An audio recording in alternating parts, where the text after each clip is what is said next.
ari umuntu wigeze kumbwira arambwira ati pastor sinkubeshye pe urabizi ndagukunda kureka nkubwiza ukuri uriya mugabo ntabwo muberanye yewe ubukwe bwanjye nabupanze ibyumweru 2 ubukwe bwawe upanze ibyumweru 2 nasi ko mbufite ngo wiki ibyumweru 2 birashobora ibyumweru 2 cyumuhanuzi yarambwiye tumva babarira ibyumweru 2 mbonye ukoze ubukwe banza umbwire neza umusore mwakundanye mu byumweru 2 mukora ubukwe ari igihe Davika nkubwira ari igihe uburi inzoba ari kukamwara ugaseba nose njye nari mubi cyane oya uri mwiza upfuye ubusa cyane nkawe nk'umuhanuzi ubwira abantu hazaza umupasiteri ushumbye wimiswe n'amavuta urumva ufite ubwoba bw'imisi igihe yakubwiye urubyaro ntabwo yakubwiye ngo minervari zazamuka yakubwiye ko iguhaye urubyaro ibyo byigutera ubwoba rero ahubwo wabikubwiye ngo wagusezeranyije ibyo ngibyo Imana ikubwira ngo uzarya umuceri ntabwo yakubwiye ngo uzarya ibiciro by'umuceri ahubwo yakubwiye ngo uzarya iki umuceri witerwa ubwoba rero nk'umuceri wazamutse iby'agaciro gakomeye kuduhitamo hano kuri Gonarike Plus amahoro y'Imana akomeze kubana namwe ngewe nitwa David ninjye mugiye kubana muri kiganiro nkanakiyobora ariko nanone kuri kamera za Gonarike Plus turafite umuntu w'Imana umuhanuzi w'Imana umwana w'Imana twari dukumbuye ari hashize igihe kirekire tutaganira mu by'ukuri Imana yashimye ko uyu munsi tuza kuganira nawe nandi mahirwe nundi mugisha wo kuganira n'umukozi w'Imana Imana kugenda ikoresha imirimo n'ibitangaza muri iyi minsi ariko nanone agaragaraho ubwiza bw'Imana ntabatindiye cyane reka mwakire ndakwakiriye urakoze cyane David kunyakira nari mbakumbuye cyane bashukunzi banje bahangaha mwese nari mbakumbuye cyane duherukana kera murabona naje byahindutse hanyuma tugiye kuza kubivugaho Delphi reka tugusabe n'ubundi ubanze dushyira imbere y'Imana kango Imana ize kutuya muri iki kiganiro twe tugiye kuvuga yacu twakwiyobora ariko Imana itubwiye ibyo ishaka kubwira abantu yatuyobora none ikaro ubanze tushyire imbere y'Imana Bana mu izina rya Yesu wera wa Nazareti Imana ikiranuka Imana ifite ubutwaye n'ubushobozi nushimwe wabanye natwe mu minsi yatambutse yose n'ubu ngubu tukaba tugihumeka umwuka wazima ngwino utuyobore muri uyu mwanya ubwiza bwawe bubane natwe twiyobore mu izina rya Yesu amen hanyuma nongeye kugwikaze n'akaribano kuri Gonarike Plus ariko nagusaba akanya gato ngabanza gatanga itangazo turakumva kuko turavuga ibintu byinshi tugiye kuvuga ku murimo w'Imana navuze ati ngiye nzakora igishoboka cyose vuga imbaraga z'Imana vuga ibitangaza by'Imana nganire n'abantu b'Imana bakirimo amavuta y'Imana ngiye sinzakora ikintu cyo gutatira igihango nagira no kuri pe hanyuma ku bantu badukurikiye iyo twatumiye umukozi w'Imana umuhanuzi w'Imana turaza kumubwira mu kiganiro iyo kiri gusoza tukamusaba nimero yiwe akaza akayitubwira kugira ngo umuntu wifuza gusengana nawe umuntu wifuza kuganira nawe aze kumubona mu buryo bworoshye nyuma yuko abantu bagenda bampamagara ngewe bakambura ariko we umurimo w'Imana iba yamuhaye bari gusengera abantu bagakira bari gusengera indwara zikavaho inyatsi zikava abantu bumva ubuzima bwararangiye akababwira ijambo ry'ihumure abantu bumva ko ibibazo byabo byarangiye akababwira ko bigishoboka abantu bafite amasezerano yatinze gusura akabinjiza mu byabo niyo mpamvu nza kumusaba nimero yiwe dusoje ikiganiro akaza kwibahereza ku muntu wifuza gusengana nawe hanyuma ku muntu ugenda ukunda ibiganiro tumugeza cyangwa uvuga ubutumwa dukora yakora subscribe ariko nanone niba afite inshuti ze akazisangiza kino kiganiro cyangwa se akazisangiza no vuga butumwa inshuti akunda yifuriza ko yakumva ibintu byiza yabohoka yakumva Imana bundi bushyashya kuko bino biganiro tugenda dukora ni ibiganiro usangiza umuntu ukunda nawe niba umuntu wakigusangije menya ko umuntu agukunda kandi agutekerezaho cyane agaciro afata mu mwanya we akagusharenga iki kiganiro hanyuma Adolphe karame nongeye kugwikaze n'akaribu hano iwacu urakoze cyane David mumeze mute tumeze neza ndashima Imana urabibona beze neza sibanga pe baba we uriho ubwiza bw'Imana uragaragara neza naho uzi ndebe iyo saha kundi imeze nabona gira kwikaraga ngavuga ati sibi noneho biri kwikaraga ni ibiki yego isaha iri kwikaraga gutya ngiye kujya yikaraga mukono bikanatinda nukubera Imana iki ni ikindi kirere cy'umuntu tugiye kuganira nawe ariko abari byiza njye nibaza muri iyi minsi Delphi karame umuntu utazi Yesu atazi uyu mwami abaye hati namubwira ko abayeho nabi. We yakumva ko abayeho neza ariko abayeho nabi cyane. Yarapfuye mu buryo bw'umwuka, yarangiritse cyane. Kuko iyo utunze Yesu muri wowe, David, gusa ndabyemera iyo utunze Yesu ari igihe akubabaza, ndabyemera ari igihe akubabaza, ariko arongera akakugarukaho, kuko ubabazaho ndabyemera, mamanya n'umwuka ndabyemera, ariko arongera akakugarukaho. Ugasanga umuntu yiremeje nta Yesu atunze, yigize umuntu wa danje, avuye kunywa akayoga kakandi kagura turuwasa kaza hasi, araremereye, ndaremereye. Mumbwiza ukuri bantu bankurikiye, uyu mumeri uri imbere yacu, uyu mudamu uri imbere yacu, uyu mubyeyi witegura kwibaruka mu minsi izaza, uyu muntu wambaye impeta, mumbwira aragaragara ati ndasa neza, nubwo igisubizo baratanga ndasa neza, ni icyo ngicyo. Reka banyibwire, urabona agaragara ati niyo umurebye mubonaho ubwiza bw'Imana. Duherukana kera akiri wa muntu mitire byasobanuka neza, ariko ndabona mu kiganza byarasobanutse, byaje kwemera. Iyo mpeta wambaye niba ari zahabu, ni zahabu, urabona biri kujyana na zahabu. Byaje gukunda. Ubu ngubu noneho nta mpungenge zo kwivuga mfite. Mu bagiga muri comment bakandika ngo ariko David uriya ni umukobwa, ni umumama, byagenze gute? Ari igihe ugera igiye kwisobanura bikanga, hari ka uhagararamo kwisobanura bikanga. Hari igihe waba uri umukobwa warabyaye umwana agapfa, ugasanga ntabwo uri umufiyemere, ugasanga nta nubwo uri umugore, ugasanga nturi umusore, ugasanga nturi umugabo. Ariko ubu ngubu ndagutangarije, nanjye ubu ngubu nakwivuga. Abantu bajyaga bajya muri comment bakandika ngo ariko ko tubona yambaye akane ari umushumba, katajya tubwira umugabo n'abana, tubwire ngo arubatse cyangwa niyubatse. Bikambabaza nkajya mu cyumba nkarira nkabwira Imana ngo Mana, nyeneye ko iki kintu kinkuraho, nyeneye ko bino bintu wabinkuraho, nyeneye kwisobanura bigakunda, nyeneye kwivuga bigakunda. Nutarambirwa ikigeragezo urimo ngo wisaze, nutarambirwa ikibazo urimo ngo wisaze, ntabwo bizagukundira. Ndagutangarije ngo nge nafashe umwanya ndababara cyane, najya muri comment nkababara, atari ko kutatubwiye urinde, ko watubwiye ngo uri mushumba urinde. Ese uri umukobwa dufate nimero, si uri umubyeyi kutatubwiye abana. Se murabona Imana itarakoze igitangaza? Niba ari uko nkuko bimeze, abakobwa bose batarabona abagabo bifuje gushaka, zamura kwizera. Yego, zamura kwizera, wikangwa n'imyaka ufite. Hari igihe David kankubwira, ari igihe uba uri inzobe ariko ukamwara ugaseba, nose njye nari mubi cyane. Oya, uri mwiza upfuye ubusa cyane kubera dayimoni bwa bwiza ufite bugapfa ubusa bukangirika. Ariko ndagutangarije, ni wakwikomeza kuri iyi Mana, ntabwo izagusezerera amaramasa. Angewe muri kumwe nanjye imbere yanyu, nitwa Pastor Delphine, ndi umubyeyi, ndubatse, mfite umugabo, ndashima Imana. Haleluya, ndashima Imana. Ongera usubiramo ako kantu. Amazina yanjye nitwa Pastor Delphine, ndi umubyeyi, mfite abana babiri, mukuru afite imyaka 20, muto afite 18, ndubatse, ndashima Imana. Haleluya. Ariko Yesu we, Yewe Yesu ajya nangaza nkumva birandenze. Gutya rero ari abantu bafite amatsiko nkomeza utubwire. Babwiye ko umukuru umwana wanjye afite imyaka 20, ukurikiye akagira imyaka 18, kandi ndi umugeni maze ibyumweru 3. Icyo ni igitangaza kirenze ibindi. Ndi umugeni umaze ibyumweru 3, niba muri kubona nsa gutya mwabantu mwe. Wakumva ngo ibyo bintu nanjye byanshanze. Abana umugeni w'ibyumweru 3, undi 18, umugeni ibyumweru 3, ibyo bintu bisobanutse gute? Umva hari Imana igusobanura, ukagera igihe cyo kwisobanura Imana yaramaze kugusobanura. Najyaga ngera igihe cyo kwivuga, ese mushumba wambaye akane aratubwira abana si umugabo, ukabura uko wivuga. Ariko ubundi umubyeyi ufite abana n'umugabo wubatse, ushima Imana. Ariko abana bari mu mwuka no mu mubiri.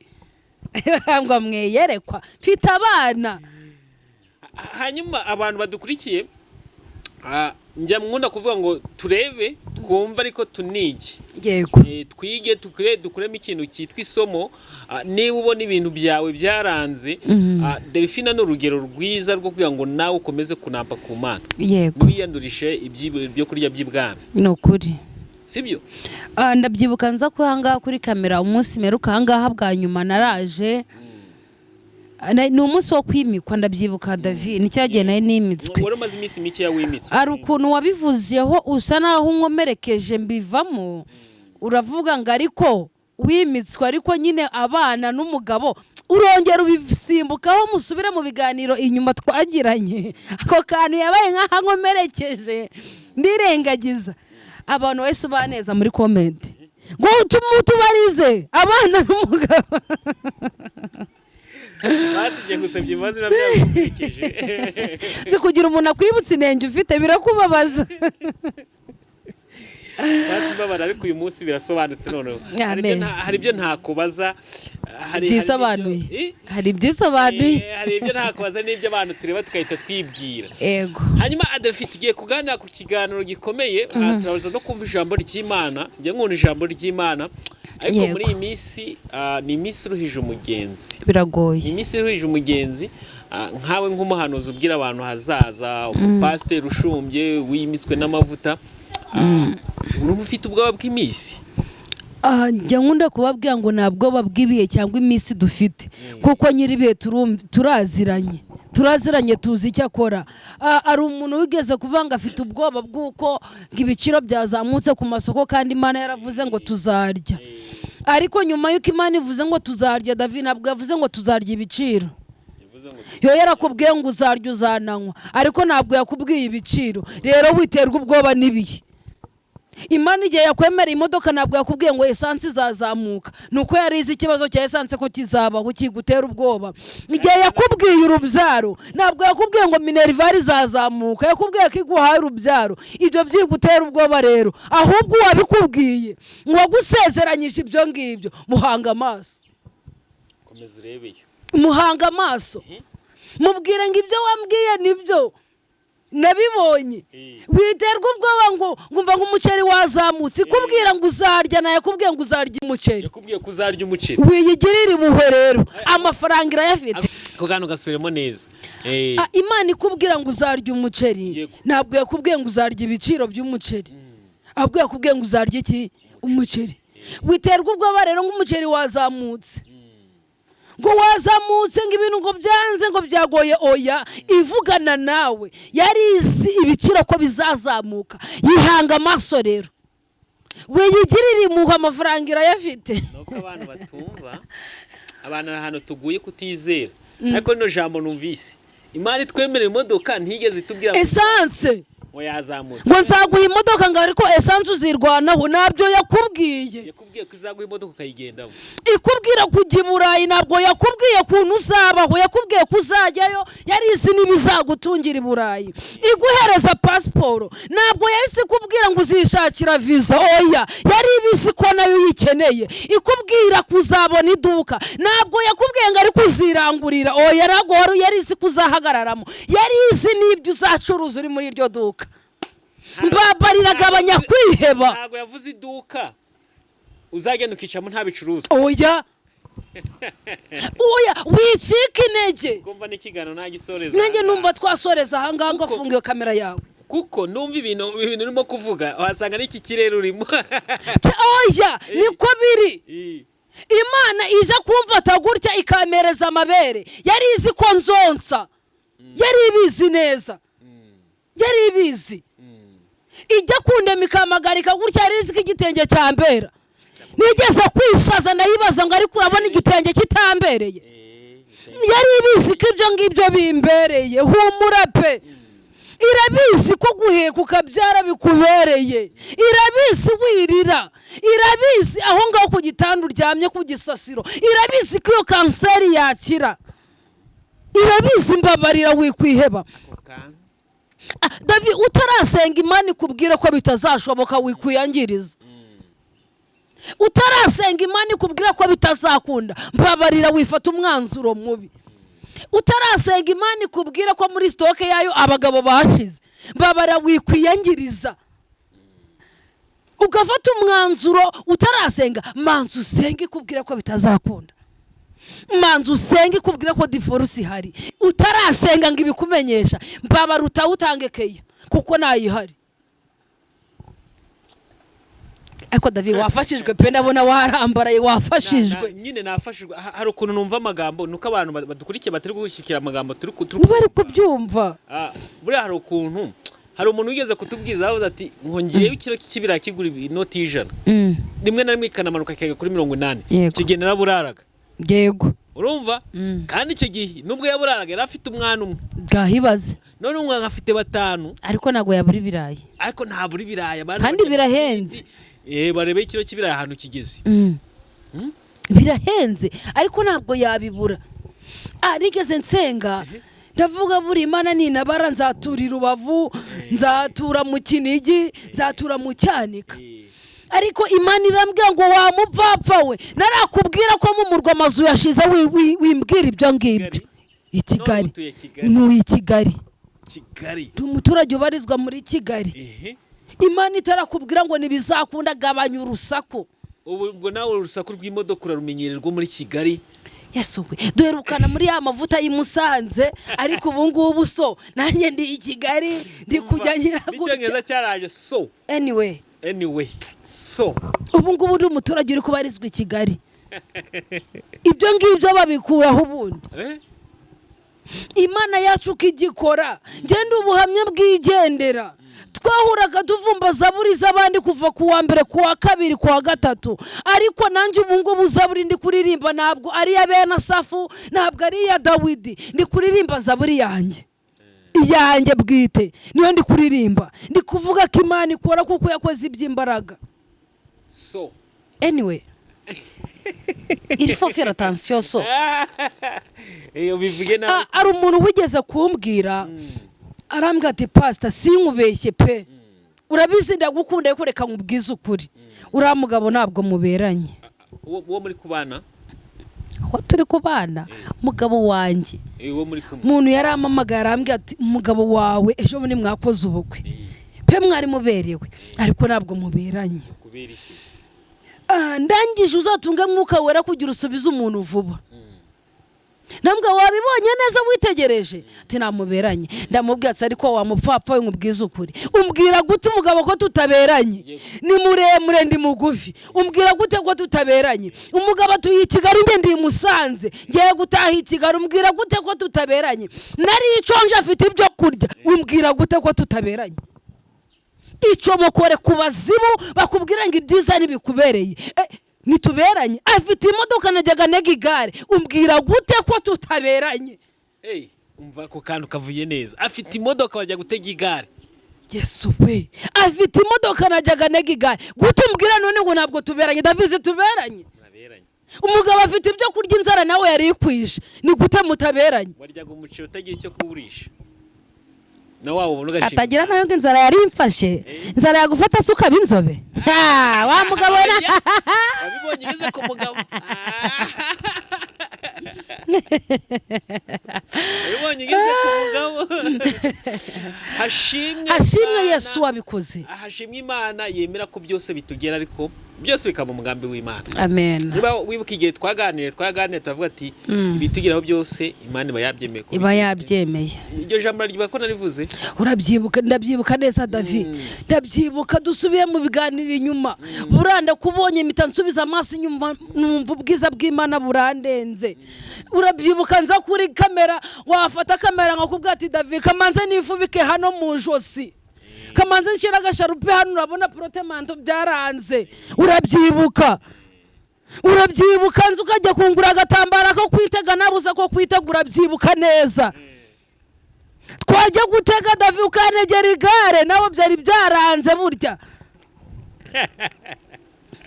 Urabyibuka neza? Ndibuka bigeze ku masenki surambwira ngo turuwasa zawe ndazigusubiza nateze igare. Yo hashimwe Yesu, hashimwe Yesu. yakoze iby'imbaraga. Davi, hari ikintu gituma dutinda ahangaha kuri iyi cano yawe, watubereye imfura. Mu gihe byari byaranze watubereye imfura. Njye nkunda kubwira abantu iyo wambereye imfura ndagutaka. Sinkwibagirwa bwo nkunda kugutakagiza. Yigeze kuntegera igare nuko yanyishuza turuwasa bangaruriye. Kokano ni neza ra. Yigeze kungura agatambaro ndaza ngo ndakitegara afata itegari kuvuga Yesu neza. Akandi ngashira ahangaha byanze amagufa, busa ya magufa ari. Byagenze utese. Wabaye munini. Nkubera Imana. Tugasenga tugasoza ukatugurira amata.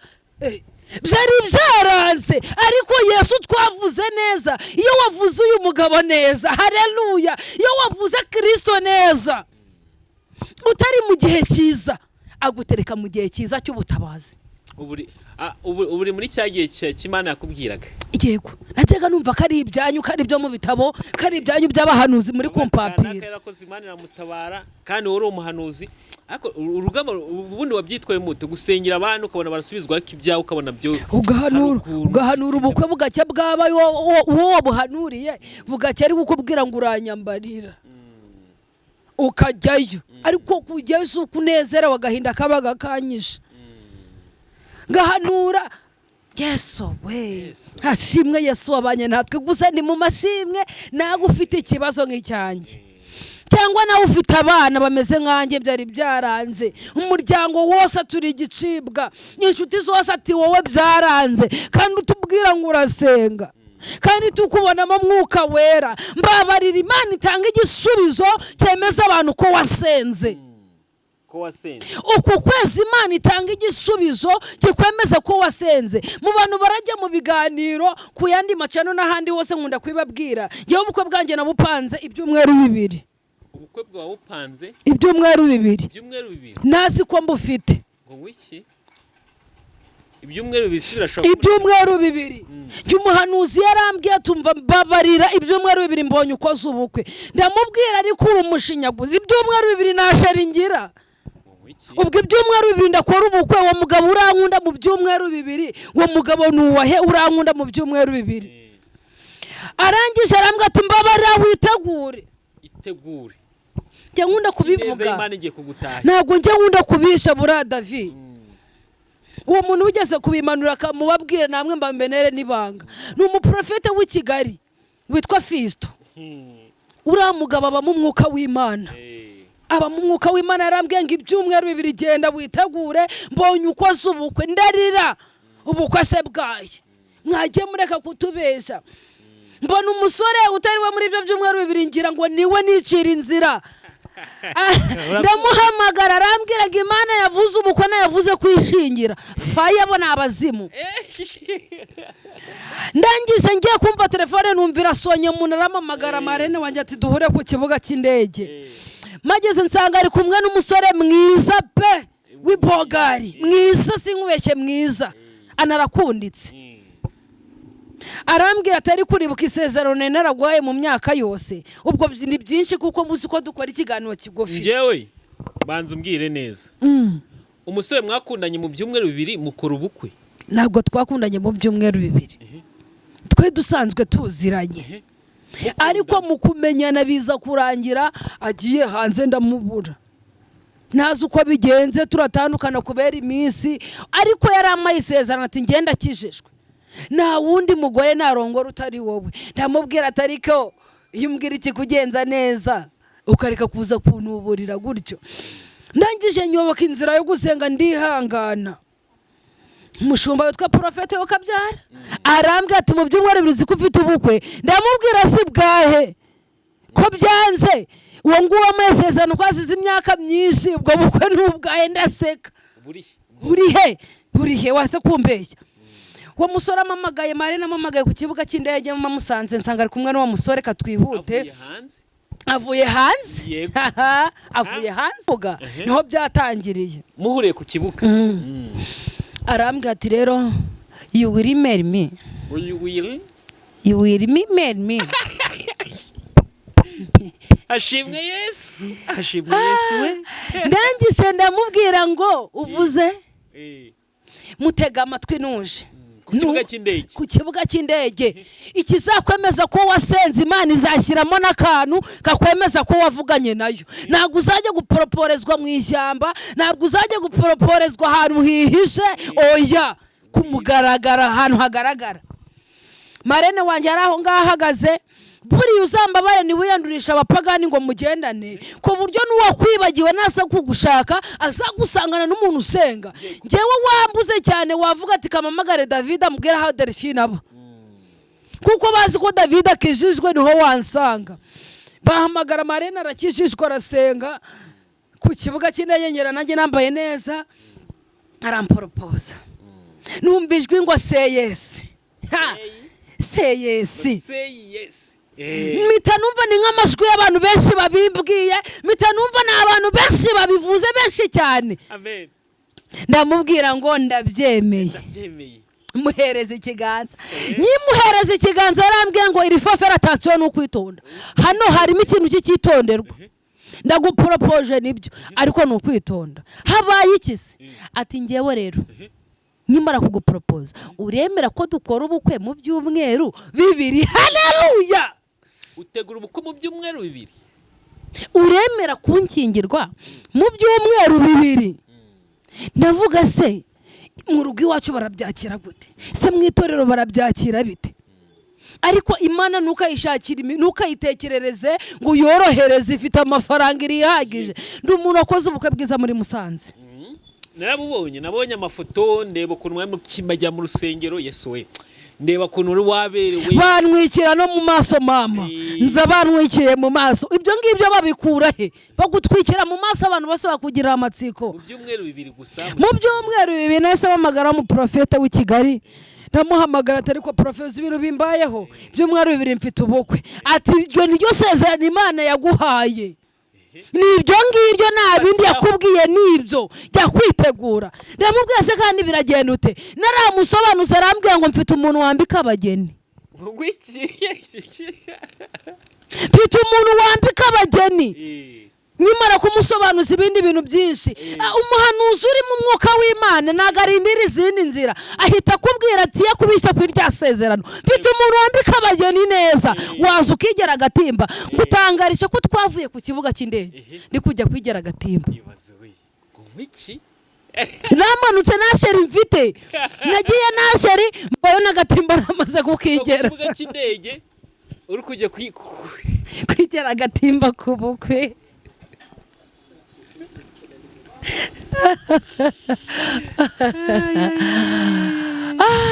Namanukanye amarira n'agahinda nazi ibyo ngiyemo. Navuye kwimanukira ndagenda, ariko ndi umuntu wavuye bifite ubukwe. Iyi Imana irakora. Ndi mu rugo rwiza, wivuga ngo urugo. Uri mu rugo rwiza. Rwiza pe. Ndi mu maboko meza y'abanyamwuka. Mbabarira wa muntu udukurikiranye. Nuzagwa mu bapagani, nuzagwa mu biganza by'abashumba, ngwe mu biganza by'abatambyi. Ngiye byari byanze, nari ndagwa no mu kabare, nari ndagwa no muri buwate, ariko ndagenda ngo mu biganza by'umushumba arampumuriza, arambwira ngo ibyumweru 2. Nahandi naguye, nabonye ko byanze nyine. Kuzajya nkomeza ndi kwivuga ngo ndi umushumba nafite dress, nafite power, byari bindambiye. Ndavuga njye kugwa mu maboko y'umutambyi basi. Wije kugwa mu kabare oya garukiraho. Wije kugwa mu busambanyi no mu nzoga garukiraho. Njye kugwa basi mu biganza byiza. Birakurandata bikuganirize neza. Ubwo n'ubuhamya bwigendera.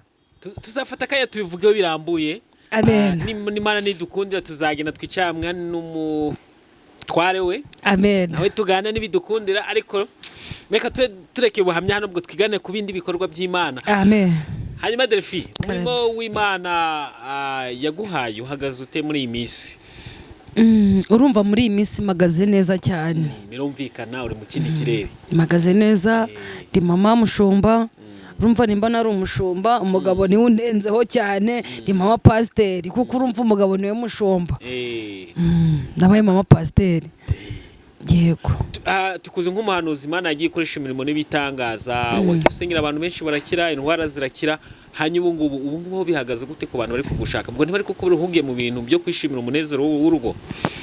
ntabwo ariko biri abo najyaga mfasha inshuti zanjye kwa kwishima ngo honeymoon ngo ibyo nabo mbwatira ni ukwitonda ibyo ngibyo bigabanye ngo honeymoon ntabwo ibyo ngibyo bireke ntabwo turabirutisha gusenga nibyo wabijyamo ukajya kwishima ukavuga mbipangiye weekend yabyo ariko reka twakira abantu iminsi yose mba ndi kwakira abantu ni kwa kundi ntabwo byahagaze mwa bantu mwe kuri telefone ya saha n'iyindi nyibitabiraho mu rugo ni karibu ubu ngubu ni ukuza ukisanzura kuko nda ahantu hisanzuye ubu ngubu ufite n'ugushyigikiye mfite n'unshyigikiye ndi mu biganza byiza ariko Yesu we ndakibaza iki kibazo abantu batazi Yesu muri hehe ni iki kiri kutuba mwiremeza mu ndebere uyu mumere wicana nabaje iki kibazo kuva kare mumbwire afite yenenge kakunda Yesu arimo Imana mumbwire nenge mumubonaho kavuga Imana neza ni ukuri pe hari umuntu wavuze neza aramya ngo David abarokore rimwe na rimwe nkarege mbafata nk'abasazi kindi gihe ngareba ngasanga ibintu byabo birakora bino bintu birakora kindi gihe ngareba ngasanga ibintu byabo birakora iyo witwaye neza ukarinda ubuhamya bwawe uyo warinze ubuhamya bwawe kuko nimikwa urumva nimitswe na mugabo mfite byatewe nuko nayo nararinze ubuhamya kurinda ubuhamya byonyine byatumye nsukwaho amavuta ku mutwe ndimikwa kuko ubuhamya nayo naraburinze neza rinda ubuhamya bwawe mukobwa rinda ubuhamya bwawe wa musore warinda ubuhamya wa mugabo warinda ubuhamya ugira umuntu kuvuga neza yego iyo nta muntu ufite ukuvuga neza biba byavuye naho bipfira nibyo Imana iruruka ikaza kureba ko ibyo bakuvuga ari ukuri hari igihe usanga karitsiye yose tuvuge ngo karitsiye yose David nimba bakuvuga nabi niko bose bakwanga oya isuzume ntawe ubura umukarabya kandi nta wangwa na bose nta n'ukundwa na bose ndiko nawe bivuze neza cyane nuko kuko bivuga nuko nguko ntawe ubura umukarabya nta ukundwa na bose nta n'uwangwa na bose siko babivuga ariko isuzuma ucunga ubuhamya bwawe aho byapfiriye ni wowe uhazi nta wundi muntu wahamenya buriya ikorosi waguyemo ni wowe urizi ntabwo nge ndizi vuga ngo iri korosi naguyemo ntabwo ndongera kurigwamo ese ni ukwikinisha bituma nava hondi se ni ubusambanyi se ni ubusinzi se ni amagambo se ni ukwirwa mu bapfumu bidafite akamaro suzuma subiza amaso inyuma wisuzume reba neza nusanga nta hantu uri kugongana n'ibyo bibazo byose bwira Imana ngo tebuka ndihanganye ninze kuri uyu musozi. Hari abajya bambwira ariko David ukunda abahanuzi nje nkunda abahanuzi cyane pe nje nkunda abahanuzi pe nkunda abahanuzi umuntu yakuvuga Imana neza none ako kano kantu nkurabizi nubwo uyu munsi wabaye urugero nka Delphine yego nubwo uyu munsi wabaye ariko homejo bizagenda bizakunda iryo banga yuribitse hari n'umuntu wambwiye ati ngo nigeze kuganiriza ngumenya amasengesho murokore nange ngaramubaza ubona uzigeza kuki yego ntacyo nzigezaho kandi mfite amasezerano gahibaze mfite amasezerano nirwo rushoro dankinisha mfite amasezerano nirwo rushoro ari umuntu nanjye yigeze kumbwira ngo ariko ngo abantu baransetsa abantu bagiye bambwira ngo ndi umukene ndaciriritse ngo sinagendera no mu ndege abarambwa atari ko pastor uzi ko ndi umukire uzi ko mfite ngiye n'akadege muri telefone yanjye cyo ngundira abarokora n'aba mfite n'akadege muri telefone iyo ndege mumbwira ko nyibonera kuri phone yanjye amasezerano buri abarokore kwizera biratubwira ngo ni ukwizera ibitariho ko bizabaho nicyo turusha abandi ufata ibitagaragara ukabigira ibigaragara umurokore mwiza ngo yo bamusenga akamubwira ati ngugiye kubyara ahita agenda akagura imyenda y'umwana cyane wasanga kuko urumva nanjye kibimanurira ibyo kugira ashigikira ayo mavuta ruriya muhanuzi namukuyeho akantu namukuyeho inyigisho ndende cyane akibimbwira nyimara kumbwira ngo mfite ubukwe kuvuga ngo njye kwigera agatimba kwari ukugira yemeze ibyo yahanuye ko biriho mu byumweru 2 byari birapfa gute si agatimba nabonye kambereye ahita bishyigikira. Hanyuma tugiye kujya mu ijambo ry'Imana, tugiye kugezwaho ijambo ry'Imana n'umukozi w'Imana Delphina. Ni umuntu Imana kugenda ikoresha imirimo n'ibitangaza muri iyi minsi. Ni umuntu wasengeye abarwayi barakira, ni umuntu wahanura abantu birasohora. Apana bya bintu byo bababwira ngo Imana izakugira neza ukagenda ugategereza ugaheba. We ntago ariko bimeze. Imana imukoresha, ni Imana idasanzwe, impano afite ni impano zikomeye. Rimwe na rimwe hari abantu bajya bavuga ngo baburiye abahanuzi icyizere, ariko reka mbabwire haracyari abahanuzi bakiri mu mwuka w'Imana. Muri abo ngabo umwe nicaranye nawe rwose, muri abo bantu b'Imana igikoresha. Yego ntago tugiye kuvuga ko harimo bamwe baje neza bakagwa n'ubundi nkuhabwo wahagaze, ariko uyu munsi hari abakibirimo bahagurutse bakabagiza ute bagihagaze. Kandi nicyo kintu tubasabira, tukabasaba ati Imana ikomeze ibane nabo. Rero tugiye kuganira na Delphina mu ijambo ry'Imana, ugiye kutugezaho ijambo ry'Imana. Icyo nagusaba ni kimwe, nkuko yabivuze, izera, wihane, wizere ko iby'Imana yakubwiye byose ko yabikubwiye izabisoza. Hari umuntu Imana igenda mideni Delphine? Oya, ntabwo kugena mideni, ntabwo iryo kosa igira ikora. Buri Imana ishoboye byose. Ngo yohuye kugena mideni, niba yagusezeranyije ngo ubukwe yabuguhereza ugapfa mu gitondo, ejo mu gitondo ugapfa. Yego, ariko ni kugenda mideni. Yavuze kuri wowe ngo niba ari imodoka ngo yayiguhereza iyo modoka yigira ejo mu gitondo ikakwica. Yego, ariko iyo yarasezeranye nayo kizaguha imodoka ugapfa iyo modoka waragize ute. Buriya ikindi kintu cyiza David, nigeze kubwira abantu ngo muzajye mugerageza mukorere umugisha ku kantu gatoya.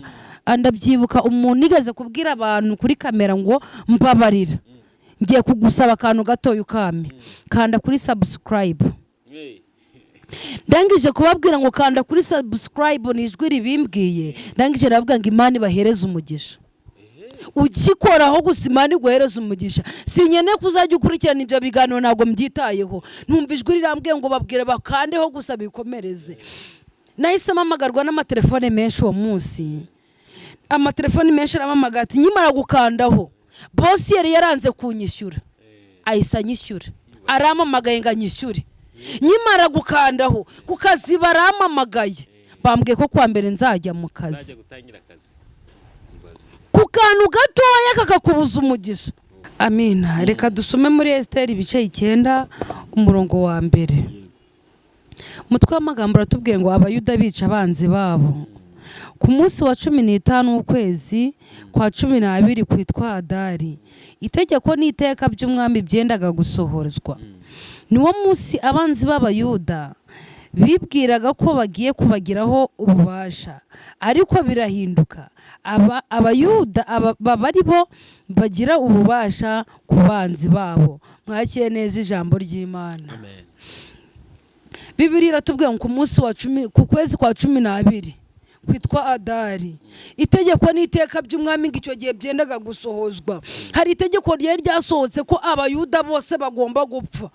Iryo tegeko ryari ryasohotse, kandi urumva nimba umwami yari yaryemeje, ryari ryasohotse bariteyeho nakashi. Ariko Bibiliya iratubwiye ngo birahinduka, ngo bari babagira ububasha ku banzi babo. Umva aka kantu David, mbabarira ugira ububasha ku kibazo wari ufite. Mbabarira ugira ububasha ku mwanzi wawe. Mbabarira ugira ububasha ku madeni. Nibyo amadeni arahari, ariko bayagiraho ububasha.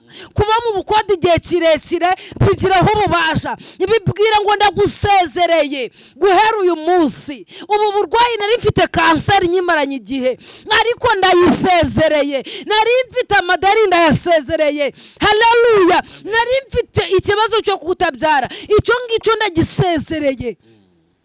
Imana yambwiye ngo gira ububasha ku kibazo wari ufite.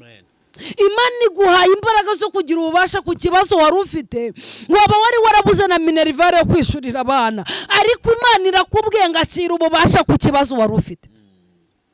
Ku kibazo wari ufite cyo kwikinisha, akira imbaraga zo kubireka. Ku kibazo wari ufite icyo ari cyo cyose, nimba wamaze kwihana, wakiranutse wumva uhagaze neza n'Imana, Imana irakubwiye ngo akira ububasha. Akira ububasha. Nimba udakora ntutera imbere, ufite inyatsi zaranze, akira ububasha. Uhora wihana icyaha kimwe kukireka byarakunaniye, akira ububasha kuri icyo cyaha. Imana iguhaye imbaraga zo kukireka. Imana yambwiye ngo genda ubwira abantu banyu ngo nibakire ububasha. akira ububasha. Wari ufite umuntu wawe ari muri gereza ariko akira ububasha. Warize uradepoza biranga, akira ububasha. Diplome yawe wayibitse muri varize kuyikuramo byaranze, akira ububasha kuri icyo kibazo.